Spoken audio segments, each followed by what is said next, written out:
అమావాస్య రోజు 9 నల్ల మిరియాలు తీసుకొని వాటిని పసుపు రంగు వస్త్రంలో మూటగట్టి ధూపం వేయండి.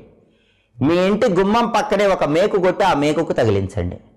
ఇలా 9 అమావాస్యలు చేయండి. అంటే ప్రతి అమావాస్యకి ఒక ఎల్లో కలర్ క్లాత్ పసుపు వస్త్రం తీసుకోవాలి, దానిలో 9 నల్ల మిరియాలు ఉంచాలి, మూట కట్టాలి, ధూపం వేయాలి.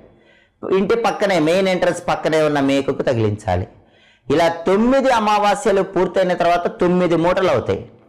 ఆ 9 మూటలు కూడా విప్పదీసి ఆ పసుపు రంగు వస్త్రాలన్నీ కూడా ఒకదాని మీద ఒకటి ఉంచి ఆ వస్త్రాల్లో ఉన్న మిరియాలన్నీ దానిలో పోసి మూటగట్టి దగ్గరలో మర్రి చెట్టు ఉంటే మర్రి చెట్టు దగ్గర పెట్టిరండి, లేదా రావి చెట్టు ఉంటే రావి చెట్టు దగ్గర పెట్టిరండి. అలా చెట్లు మీకు అందుబాటులో లేవనుకోండి, మీ ఇంటి గేట్ బయట ఆ మిరియాలన్నీ ఇలా విసిరేయండి.